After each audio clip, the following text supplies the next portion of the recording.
welcome back to Boys and Ghouls Film Review, folks. I'm your host, Sarah Stephenson, and this is my co-host, Mike Stephenson. Hi, guys. And tonight we'll be reviewing, not an old thing, but this time we're going It's really new. Yeah, it's called The Call, and it was released in 2020. Now, before we go too much into this, I was going to talk about it later. This is an American horror film. If you go online later to look for it and different things, there's also a movie called The Call, which is a Korean movie. Yeah. It's the same name in the same Yeah, year. that's Not a bad movie either. That's not a bad movie either. We might have a look at that one day. And we might look at that. Yeah. And according to some people, this one wasn't. It's considered the least. This one's the least favourable of the two. This one? Yeah. It's not. According to other reviewers, anyway. I know why this didn't work in the box office. I'll talk about it later in a few minutes. Now, what are we? Produced by a handful of people here. Now, don't fall asleep while going through the list. No. Okay, Jeffrey Reddick, Patrick Stibbs. Patrick also was the writer of the screenplay. Zebulon Hewling, Gina Rugolo, James Presak, and Randy Godwin. Wow. That's a handful of producers in there. Now, directed by Timothy Woodward Jr. Now, budget, I have no bloody idea. I can't find out any information. And this movie went directly to Shudder, I think. No, it did have a very, very limited release.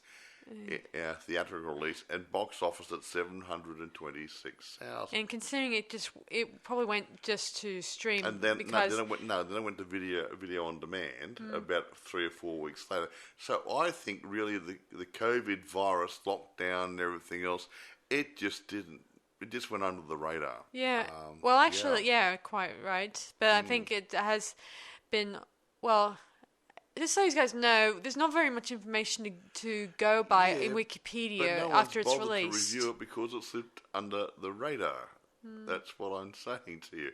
No one's going to write about it if they don't know it exists. That's why it's not too much on it.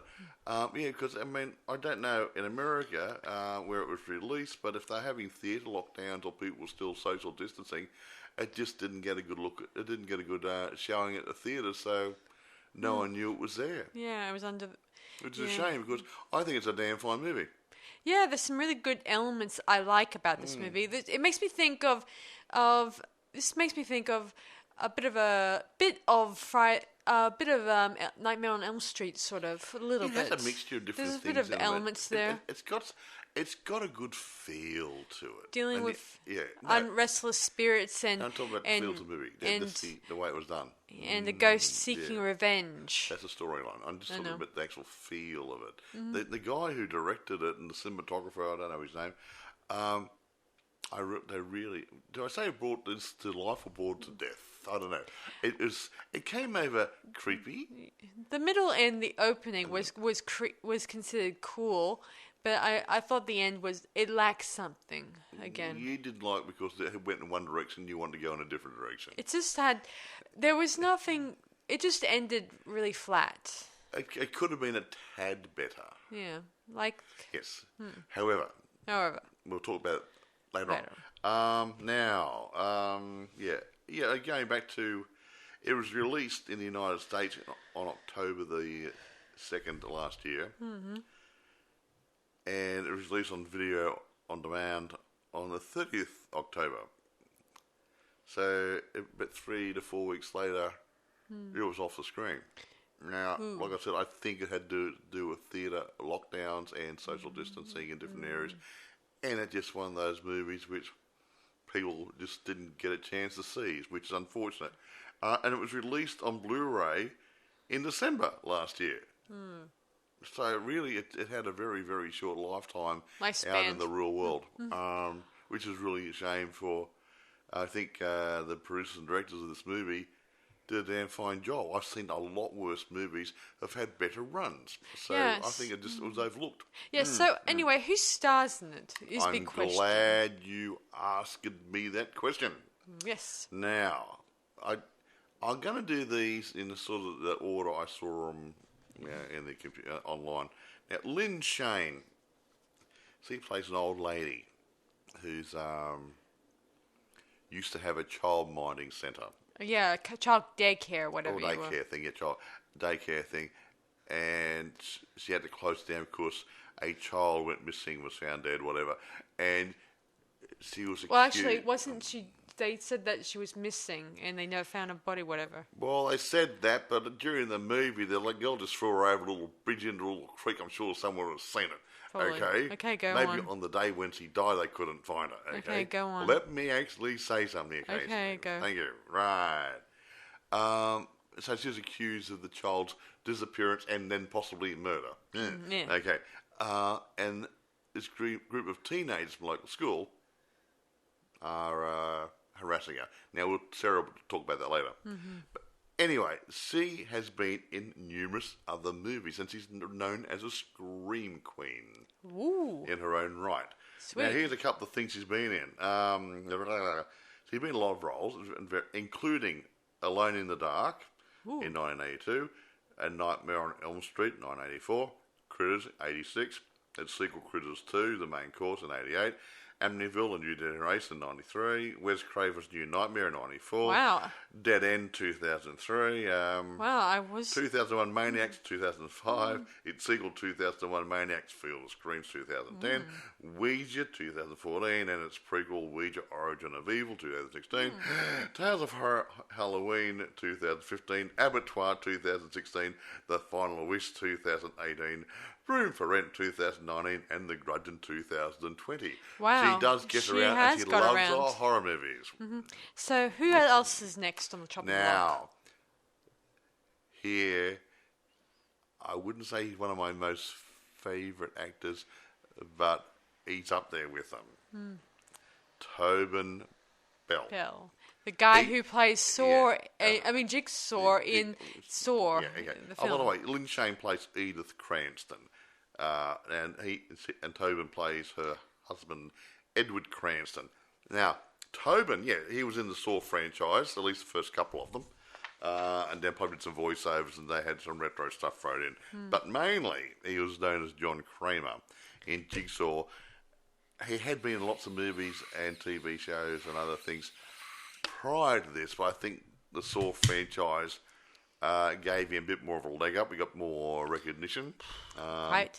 But here we go. A few things. He's an actor, a stage actor, as well as a film actor. He's done a lot of background work on films. One of his first major acting jobs was Mississippi Burning in 88.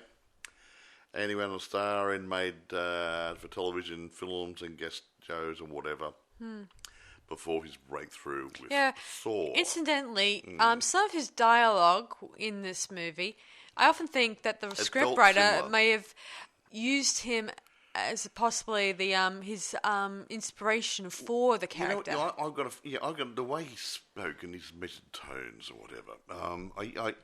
And the way he spoke to the people, he had a similar character to John Kramer. Yeah, I heard stories about how scriptwriters would often get inspired by ideal actors, and then they use them for, and then in reality, those very actors get casted for the role. Sometimes they write a script with somebody in mind to play it, and maybe he envisages. I've got a sore tongue here. Envisages him as playing the role when he's writing it. Anyway, irrespective. Again, this is not. We don't have too many facts about this movie in reality. Very little facts to go by. We're winging some of this, but anyway. But this could be just a real fact for all we know. No, I think it might be. Because it had a same sort of feel. Anyway, after his breakthrough in Saw, but also he appeared in many notable films. The Verdict in 82, Tootsie in 82, Mississippi Burning in 88, False Identity 90, Loose Cannons in 90, Goodfellas 1990, Ruby 92, blah, blah, blah. It's quite a few. It's Quick and the Dead and other things. He's made a lot of movies, but I think he's best known as Mr. John Kramer. Yeah.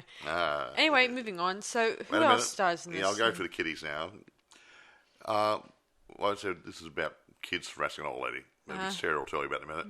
Now, Chester Rushing plays Chris Mitchell, new kid in town, bit of a clean scan, has a little bit of a history behind it, but nothing sinister or anything. Okay.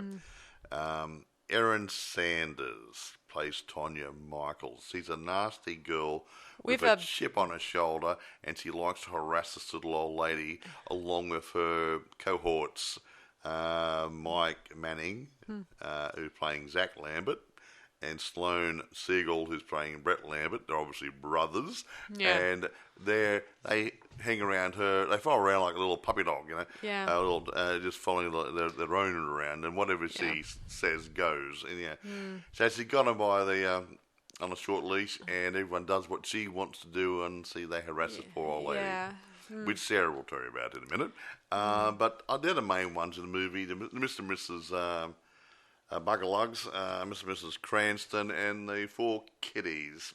Yeah, those are the main characters in this movie. There's a couple other ones. There's a school principal. There is also Chris's mommy or mum. Yeah, she's a bit of a... we won't go there. I won't go there either. She's a nice lady. Yeah, I'd go out with her. She made, say, 2 appearances and we don't see her again. Yes, it's a bit odd, just like the principal stuff. But anyway, I can't think of anything else to talk about at the moment to go into this. So one thing about this movie I should mention, it puts me in mind of either Tales of the Crypt or Creepshow or any of those that sort of feel to it. I mean, like I said, interesting shows. Yeah, maybe the director had an idea or what. I was trying to find information on the directors and producers. They're actors and other people, I'm trying to find a bit of history about them. With I like this sort of stuff something too much. that's just something dark and humorous, or not humorous. This movie is still creepy. It's creepy. I mean, I don't think it was meant as a parody or anything, but they obviously were inspired by other shows and other characters in other shows as well. So, irrespective. But it deals with kids getting their just desserts. Yeah. For at the beginning, we think they won, but they didn't.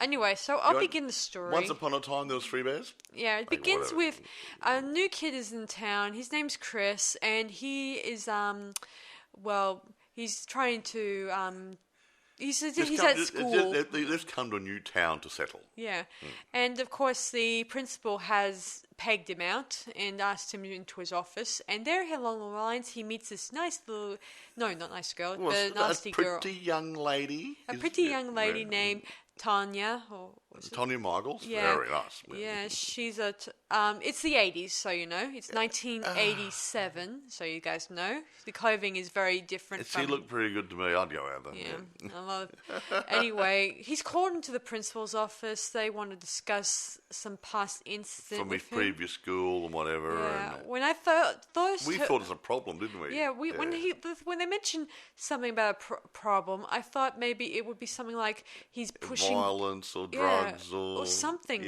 bad. And there's nothing. I think this part for the school principal was padding. I would have loved it if it was something like that he was pushing drugs on kids, or he shot someone, or something accidentally, or violence, or he beat somebody up, or whatever. But something dark. Nothing like that. It just comes out that. No, it makes it later when you tell the story. Good point. Because it doesn't make sense. That part, that little bit of the scene. Summing him out is just saying something there, but I just wish it was something more. It would have been more interesting him having a cup of tea or a milkshake with the girl. Anyway, moving on. So he befriends Tonya and her gang of cohorts. Cohorts, that's a good name. And they headed down to a bit of a fun fair, I think it was. Yeah, look like we're at a fun fair, carnival or something, Yeah, with all that stuff. And they then decided to do some silly stuff with an old lady's house by throwing rocks at her house. They've done other things, like they slashed her tires, they flooded her basement, and other good groovy and other things. Very bad things. And we believe this has been going on for quite a few years. Mrs. Cranston, like we said before, had been accused of the disappearance of a young girl who possibly was found later on dead. And this is her sister. And so she will not let it rest. And she keeps picking on this little old lady and tormenting her. Yeah, so her and her friends, they then are ambushed by Mr. and Edith, and she tells them that no matter what they do, she is not moving and she's not going to go anywhere. They will not scare her out of her house. Yeah. Anyway, they even accused her of being a witch, which... We think she or her husband might have been dabbling, because later on inside the house we do see some skulls and things there which indicate it might be up to some nefarious sort of things. Yeah, but there's no explanation of who these skulls came from or whatever. They could have got them from a Halloween shop for all I know, Anyway, the kids head off their way, and of course Chris feels like he didn't throw any stones. He feels like I don't feel like I want to throw stones. He didn't think it was the right thing to do. He's a the good rest boy. of the kids call him a pussy or wuss. A wuss or pussy? Pussy or wuss, not whatever. pussy. Anyway, they then head off in their car on their way, and while they're gone, Edith is talking with her husband about the pranks these kids are doing to her. She's really stressing out the poor little old lady. Yeah. She's later found hanged in her her I think house. the same day or the next day she was found dead in her house. She hung herself. Yeah, and then we hear the obituary. Yeah, the obituary is in the newspapers. Yeah, saying so-and-so Edith died and blah, blah, blah. Blah, blah, blah, and all that stuff. And Chris feels like that they're to blame for that poor lady's death. Yeah, he has this horrible guilt feeling throughout this movie. Like, unlike the others who think, "Oh, we did nothing wrong. This lady was crazy." Oh. Yeah, exactly. So they deserve to be punished, and young Chris didn't. Yeah. But he got roped into it as well. So, yeah. So later on, they all probably received a call from her husband and telling them to come to the house. Now. Yes, so later that night they head down there, and he tells them, guess what? In the will that they're given, they're going to be. He said something like, "It was up to me. We're having a totally different discussion now, but she was a very nice lady, and she's left you in her will." And he handed them out 4 black envelopes, one each. Yeah, which explains. And what was inside the envelope? Well, I mentioned that it's information. What they were offering. A deal if they stayed at the house and made a telephone call and stayed on the phone for 60 seconds, they would get $100,000. They were not quite sure with $100,000 to share between them or $100,000 each. Yeah, it was a bit. Yeah, that was a bit vague. That bit. I mean, if this was House on Haunted Hill, that was explained that all the occupants would get $100,000 each. $1 million each. Yeah, or whatever. Well, the old movie was $100,000. Yeah, so you're talking about a new one. Yeah, in this movie, he doesn't express whether they get it each or just that they have to split it 50-50 or and whatever. anyone who doesn't agree or leaves or whatever, doesn't comply, they'll forfeit their share to the other remaining members. Yeah. A little bit like House on the Haunted Hill, same deal. So he tells them that the phone is linked up to Edith's grave. Her coffin, mausoleum, whatever. Yeah, I heard of a story like this where it, not too long ago, about a story about a woman who granted her husband, whose biggest fear was being buried alive. So she says that if he dies, that she'll put a phone in his crypt, and if any time during 1 year he calls up and tell her that he's all right or something. I did mention a movie I purchased a year or two back. One I've been chasing for years and years. The Haunted. It was supposedly named. It was a pilot for a TV show which didn't take off back in 1964. But the movie was titled The Ghost of Sierra de Cobre. It had the same thing. There was a coffin which hadn't had its lid sealed, and there was a phone next to it in case she woke up and wanted to phone home. Yes, same deal. Yeah, so after a year of her being, seen by the phone all the time. She, I guess she ended up going on holidays after the year is nearly coming to a close, and I guess she forgot about the whole phone thing. Yes. Anyway, again, let's go back to the movie we're reviewing. So back to the story. So they're told to wait on the phone for 1 minute, and then they'll receive the money. Once they hang up the phone, they can go out by a different door and exit from the back of the building where Mr. Krantz will be waiting for them, and they'll get the money the next morning. Yes. He starts off by telling each of the kids which one's going to go first, and I think it was the oldest brother of the lamb do it first. The nasty one, the two brothers. Yeah, and then his brother after him, and then let me see, Chris, the good boy, and then Tanya last. Yes, I would have loved it if all of the three nasty kids would have gone first, but this is the director's idea. I think putting her last was good. Yeah, because it adds a little bit of a twist. Because she was going to be the one who was the ringleader, so she deserves to get the worst. Yes. Yes, I guess that's the whole point of this story.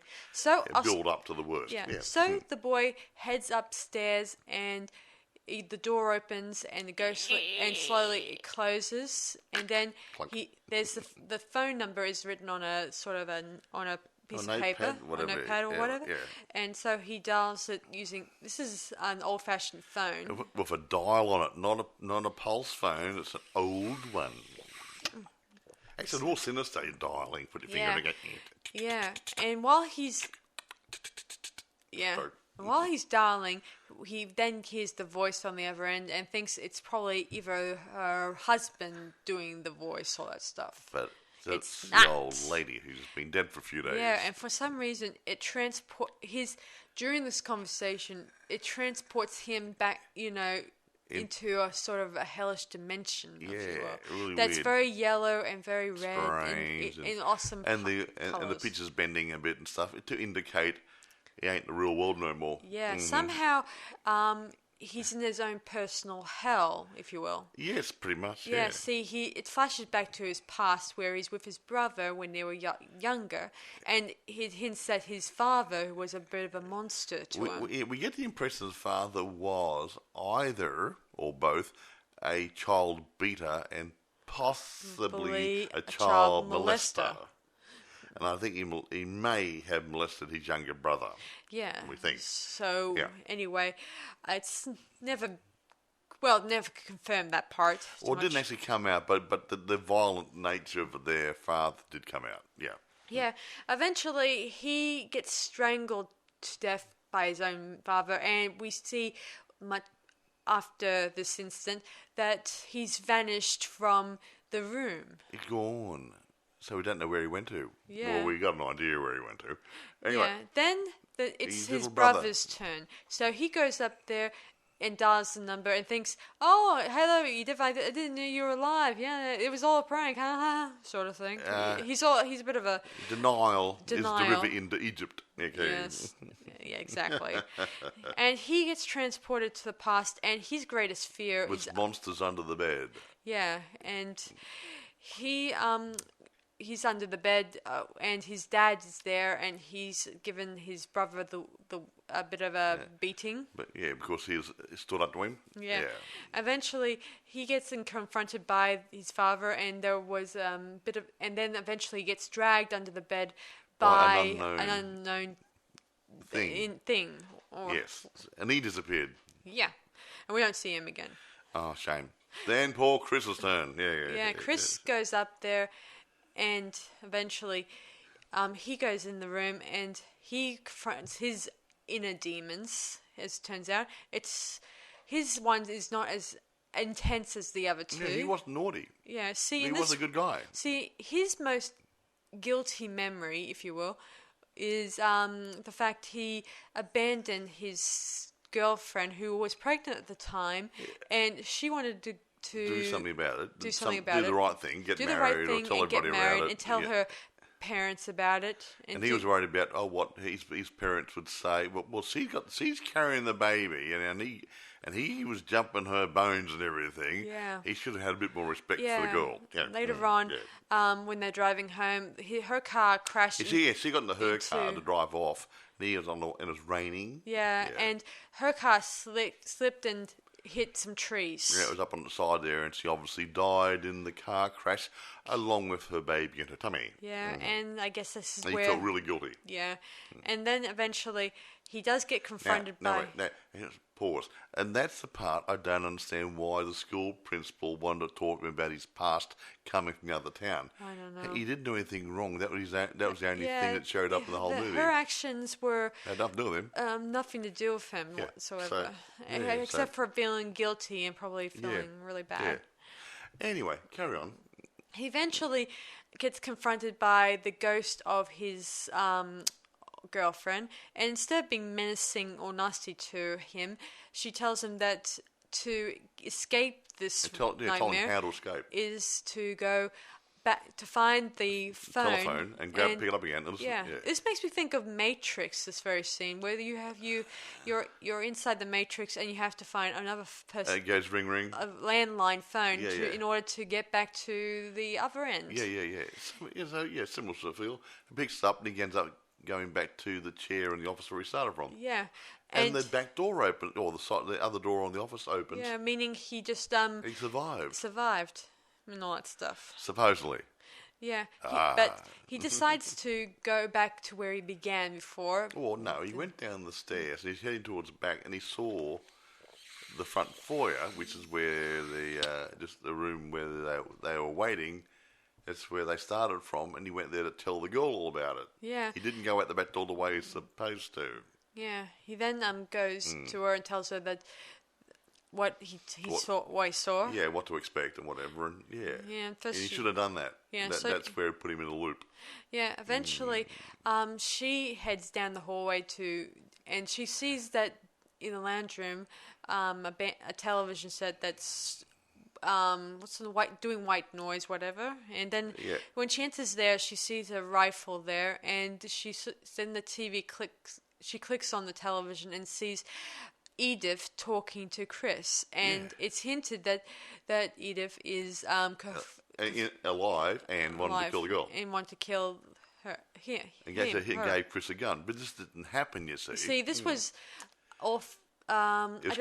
Created by the spirit. Yes. For some reason, even if you're not inside the telephone this other world, the spirits are still in the house. Yeah, and they created this little film footage, and audio visual presentation, if you will. And dear old Chris, he confronted an apparition that's in the shape of Edith, by the pianoforte and by a chair. Yeah. Hinting that while he may be escaped the hellish nightmare purgatory place, he hasn't actually escaped. He's still in a very haunted area. Yeah, that's why we saw things. Was that when we saw the skulls during this part?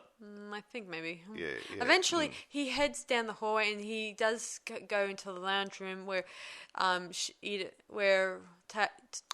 Tanya picks up the rifle and frets him, saying, "Where's your gun?" Yada yada yada. And he says he doesn't have a gun. Yada yada yada. And that there's no money. And he goes on to saying that there's no money. We've been played. In the worst way. Worst possible way. Yes. Yeah. And he tells them. Well, we don't know there's no money. He just presumed there was no money. And he tells her that the two of them, the brothers, are already dead.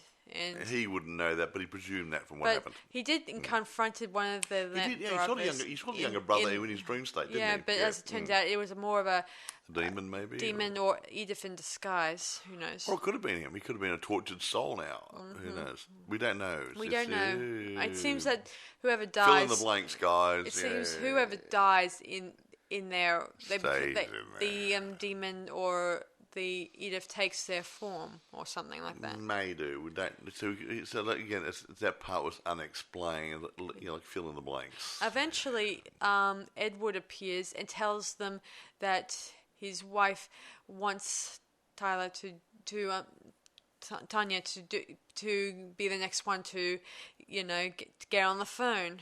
And of course, she refuses to do this, to talk to her. And he gets a bit cross. He gets a little crossed. He also it was on the phone to Edith. Oh, he phoned her to see what she's doing. Yeah, check up on her. He's a nice husband. Yeah. For some reason, he also has a duplicate phone in the lounge room. She's probably got 2 phones. Well, one for my husband and one for the other guys. Yeah, maybe that explains how she contacted him and got him to organize things and contact these people, because he didn't know Chris. Chris is a new guy after all, and how else would he get his phone number? Well, he's a very talented man. When he was Mr. Saw, he was very resourceful. True. Anyway, eventually, Chris takes out a gun and shoots. Takes the rifle and shoots Edward, and he collapses. And they try to make their way out the front door, but it's already blocked off. Yes, interesting. How did that happen? I don't know. Maybe the ghosts have done this. I don't know. The ghosts of Christmas yet to come. Eventually, they try head back down the hallway to where the telephone room was, and to go down that other staircase that could lead them to the back door. But as Tanya gets up there, the door slams shut on her and shut on Chris. So now it's her turn to relive her most terrifying thing, and she eventually picks up the receiver and says, "Go away and leave me alone." Also, but too late. She had the phone. We then flash to her past, and this is where her darkest, deepest, horrible secret was revealed to the audience. As it turns out, the daycare, Mrs. Edith, Mrs. Cranston, whatever. It takes place during the time when the daycare center was run, and a few years, about 10 years earlier or something, or rather 8 years earlier.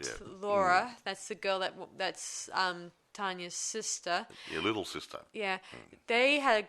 Edith really liked her, and for her birthday, Laura's birthday, she was given a beautiful heart necklace. And this necklace is worn by Tanya throughout this movie. Hint, hint. And actually, at the beginning of the movie, Mrs. Cranston thought, when the kids were there, says, "Where'd you get the necklace from?" Yeah, and then she looked really guilty. Now we know why, because... Yeah. Roll on. Yeah. Laura and Tanya, they head back down to a bridge, and Laura's happy that she's been given a nice little heart necklace. But Tanya's got this. You're really annoyed because your daddy's a little darling, I'm not, sort of thing. So yeah, she then picks up a rock and knocks the poor girl out and throws her over a small bridge into a creek. And she says, "Now I'm Daddy's little girl." Yeah. And she takes this heart-shaped necklace locket thing, and she wears it. So which means throughout this so that gives meaning to the locket. Yeah. So we found out that she's been lying to the police and to everyone that Edith was involved. Yeah, and she was persecuted, and she had to close a daycare centre or whatever, and she was given a hard time. There was no proof, but everyone had their suspicions that she was a naughty lady. Yeah, but she wasn't. She then gets tackled by a demon that in the shape of her sister, and eventually she's killed off screen. Whatever. But we know that her body is disappeared from off screen. Yeah, I got a funny feeling where the bodies are because there's a mirror where the phone is. Oh yes, that makes sense. And you can sitting at the telephone, you can see yourself in the mirror. Ah, good point. And I think the mirror is part of a doorway to hell or something or other. I think. Something like that. Yeah. Eventually the door opens and Chris sees that she's no longer in the room, and he knows that the other door is to the back door thing is closed, and he can't get down there and call for help. So he ends up going back into this room and picks up the phone to possibly go through it again, figure it out. He then confronts Edith and tells her that how sorry he is about this, and she says that all she wants is revenge and all that stuff. Yeah. And the days of being a nice lady are gone. Yeah, somehow she says it's not all fire and brimstone. here you relive your hell over and over again. Relive your bad deeds. Again, that shows up in a lot of movies, and even in the Lucifer sort of TV series type thing. Same sort of thing. People are reliving their nasty thing which actually sent them to hell in the first place. We then flash to the mirror again, like Mike mentioned, where it shows their reflection on the surface. The four of them. Yeah, and we see now that Chris has joined them in this hellish dimension. Whatever it is. Yeah, dimension's a good word. And we don't know what happens to him. We think we presume they've all been gobbled up by the spirit world. Yeah, and we then hear, as we cut to black, the phone rings and we hear Edith's voice. The end. Yay! As I said before, I would have loved it if there was a confronting with Chris and Edith, where he stands up to her and tells her that he's no longer. I had nothing to do with guilty about this, and I didn't do it. I didn't harass you. I didn't do anything. So yeah. Yeah, because I guess a lot of people feel the same way about. But we theorize too. Yeah, so it's a whole. It's a good movie. The good opening, good and middle. But the story's good. The film is good. It's just that I would think, obviously, you were expecting a bit more dynamics at the end of it. Yeah, something with a bit of an interesting bit where, Chris stands up to these evil spirits and tells them that doesn't feel guilty about what he's done in the past, and that he's willing to put his past behind him and move forward. Yeah. See, I reckon it's not just a horror movie. I think it's more of a horror suspense thriller. Yeah. I guess it makes sense. It does have that. I do like I guess if this was a TV series, I would not question it, no doubt, and I would enjoy it more. But when it comes to being a movie, you're feeling, so that's the end? Nothing happens now? But like I said, sometimes if you got a suspense thriller, sometimes they just pan out in the end and didn't see that coming, and that was it, finished, closed down. It's not like a big jump scare at the end or anything, so you don't need one in a suspense I think most people are probably annoyed that Chris, who's only guilty of not taking... not accepting responsibility for his girlfriend. Pregnancy, Yeah. But in here, he was willing to try to put those feelings aside to try to save Tanya, even though I think Tanya doesn't deserve to be saved. No, she didn't. She's beyond help. She was naughty. She's been in jail. Yeah, and I don't think she's very good girlfriend material. She's a real... can I use the word bitch? Yes. A bitch. Okay. And no, she was not a really nice person. And so she deserved to go more than any of the other ones. Yeah. Actually, I don't want to be rude. We've got a thunderstorm coming over. I can hear it rumbling now. And it might be getting closer. And I do not have an uninterrupted power supply. And I don't want to risk doing any damage to our computers. Yes. So we'll wrap up in a couple of moments. In short, guys, I like the opening. I like the middle. And I like the twist. Yeah, the twist. But I would have loved it if there was something with... how Chris would defeat the Edith and the demons world. But it's never happened. I mean, I guess that's just your personal taste. I guess the filmmakers had more. He made his choice. Yeah, the filmmakers probably had more control over the script, and they sometimes, when it comes to scripts, they would often think, "Oh, this will make a good twist ending and all that stuff." You have to remember what Mr. Cranston says. You go to the room. Go on the phone, go out the other doorway, down the back stairs there, and I'll let you out the back door. And I'll see you tomorrow if you check. He chose not to leave the house. He didn't do what he was told. Yeah. Do not go and tell the other person what to expect. Do not try to stop them from going into the room. And he obviously went against the dead lady's wishes. Yeah. I don't think... See? So that was why he got dragged into it, because you went against what I said. So she was a vengeful ghost. She was. As I said before, I don't think she's a witch. I think she's just a very angry spirit. Yeah, I mean, it's implied that they called her a witch and everything, and I don't know. I think it's a bit like Candyman, where Candyman cursed the town, and he came back to wreak his revenge. And I think this is similar to that. She may not have been a witch, but when she was in a tortured state before she committed suicide, she created the curse. And but her husband seemed to be very comfortable with the fact that she was talking from the other realm. So that's why I'm going, okay, maybe there is something supernatural about their lifestyle. I gotta admit, I do like the creativeness in this movie. Like, it's good. It's a good fun romp, not meant for kiddies though. Yeah, it's a good movie.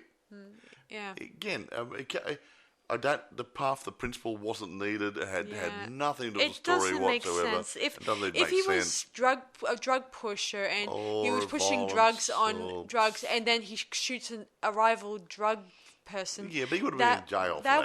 He would have been in jail for that. I know. But if he drug problems, cheating on exams, violence, something, whatever. I mean, and he was given parole because there was a lack of evidence or whatever. Yeah, he had let off with caution. But there's nothing in it. So why was the principal so hard on it? Maybe that scene could have been dispensed with altogether. It was only about a minute. Maybe there was they came up with a good, interesting idea, but they kind of made it a bit more milk-sopped.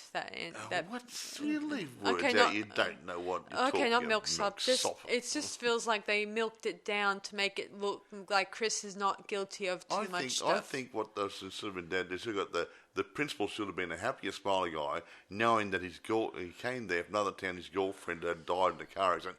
He could have been a little more sympathetic and tried to make him feel more at home at the school. Yeah, because I've seen movies where, like in Saw, like as an example, where Jigsaw would reveal all their past sins. Even if you're a good-natured guy, you turn out to have a few skeletons. You've got a crime behind you. You've got a few skeletons running around your cupboard. Yeah. Yeah, I've got a couple over here. It's Halloween almost.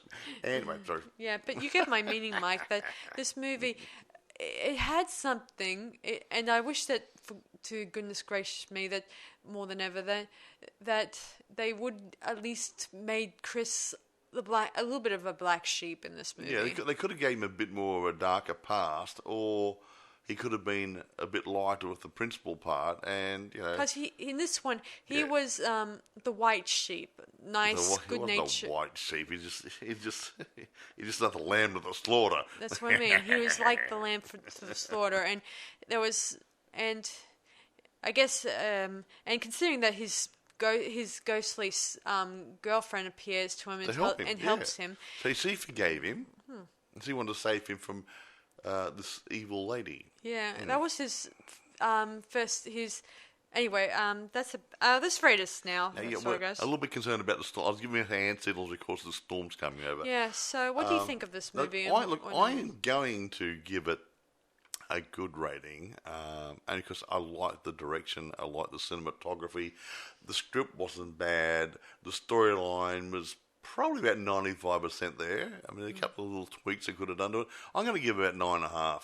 Yeah, I'm going to give it, I think 9 out of 10 myself. Okay, that's fine.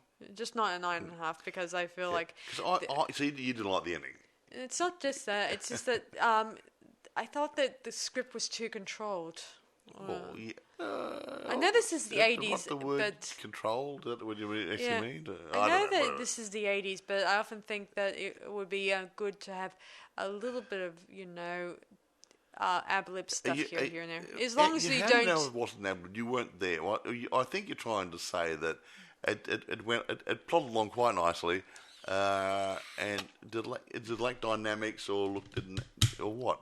It just feels like that they were just reading from the pages a little bit here and there. Okay, fine. Wait, say that. Sorry. Okay, right. Anyway. Yeah, they didn't have the emotion that she likes behind the words of the characters. Yeah. That better? Yeah, okay, fine. So anyway, that's about it for us tonight. So cool. Feel free to check it out. It's look, it's a good movie. Now listen, might be hard to get though. Now, eBay, there are some for sale. Amazon, none for sale, but it is rentable. But other platforms might have it. Yeah. Others might be able and to buy don't confuse it with the Asian movie, guys. Yeah, as I said before, there is another movie, same name, same year. And it actually says, if you go in, it says this is Korean or whatever it is. And actually, it's called The Call. It's about a telephone call. Someone making a phone call and talking to somebody who died in the house or was in the house 20 years earlier or something. So it's still a phone call, and it might be still a suspense thriller horror thing. It might be worthwhile watching, but who knows? Yeah. So guys, do not confuse it with it. Get the right one. Yeah, and if you guys go on the special site that to download movies, whatever, try to be download. Yeah, guys, I'm just telling you guys, when I was trying to look for this movie, I had a few issues my own. It's hard to get because even as is it on YouTube? No, it's not on YouTube. I just mean that. No, I was going to say, and there's very few torrents out there. I mean that when I was looking up the movies, they were called The Call, but at the same time, when I clicked on it, it turns out it reads in the link. The Call of the Wild. Yeah, that kind of took me several times, and until I found the right ones. If you roll down the page, you'll have the right information. Sometimes I get the wrong panel, advertising panel. Yeah. No, I had a look. Just below that, it had the right information. So I went and had a look. It's just that they titled it in the first when you look in its search, it's called. They titled it The Call, but when you actually click on the link, you find it takes you to a different story. But I had a look at a few of those, and as The Call of the Wild shows up, if you go below that panel, it had the right information. And I did. I had a look. I rolled down the page. I did, and some of the other calls had the Korean one. Yeah, anyway. Whatever. So that's about it. It's hard to get, but it's worth a look if you can find it. Yeah, so that's about it for us tonight, guys. So feel free to check it out and give your food for thought. So this is Sarah Stephenson. Who am I? Oh, yeah, Michael. So we'll see you guys for our next podcast. Bye for now. Yeah, bye, guys.